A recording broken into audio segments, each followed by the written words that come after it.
I think the key, the success factor is the way it was, well, it is a fairly young company, and it was started from the Agile and Lean mindset. The people who started had that from the beginning, so it's built into the culture. And I think that has really helped. People really believe in servant leadership and in lifting people and teams and having them be the ones who make the decisions and all that sort of stuff. So that is really present in the culture and has been all the way from the beginning. And I think that's definitely the key factor to success.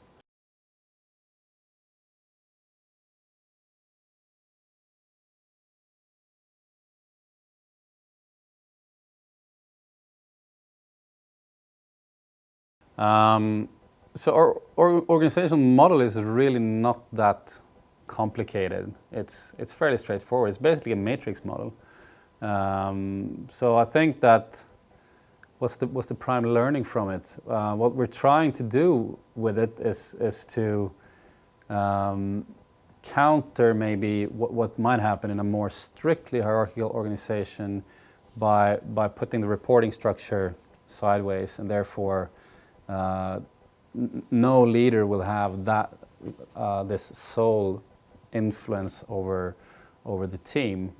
So that's probably on the good side. On the flip side of that is that to get this to really work, we need to create leadership teams to support the squads, as we call them.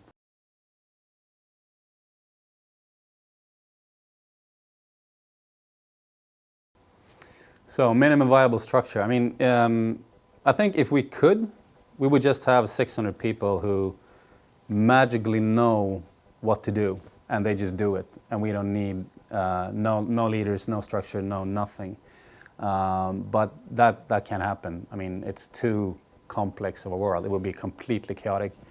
So to reduce that complexity, we added this model of organizing, and that's how we like to think about it. What do we need to do to reduce the complexity to a level that makes sense to people, so people can understand their context and ways of working, and that should be enough. Mm-hmm. We shouldn't add, when bureaucracy arrives, we really try to kick that out through the door.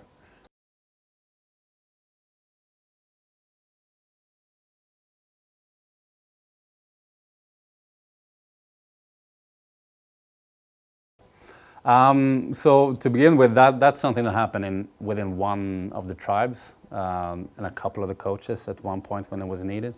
So we don't have like the Spotify way of doing road mapping. This is one tool that we used at a time when we saw that the planning horizon was way too short. I mean, even when working Agile, I think it's very important that you have some sort of perspective on the horizon, and therefore we came up with this really lightweight way and a bit more fun way of doing road mapping that we did with a couple of teams.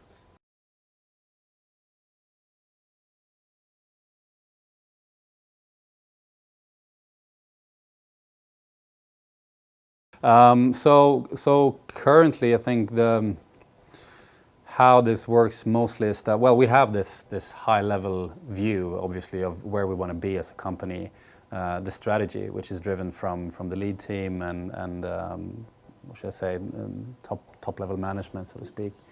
And that strategy needs to be aligned with the ideas that occur or that exist in the squads.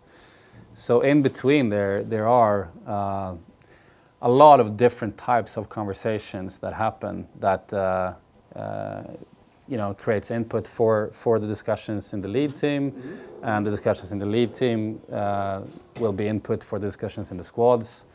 So there is a big process in the middle, and apart from that, we also, to really reinforce innovation and make sure that we have points in time and we really can dig out new ideas. We have hack weeks, we call it, currently at least twice a year, where there's the whole company, everyone, even outside of tech, is just okay. there's no plans. So let's pitch your ideas in the beginning of the week. Try to get people to start a team, innovate on your ideas. And from these hack weeks, we have gotten a lot of really, really cool ideas, new ideas to the product, stuff that we later have put into production. So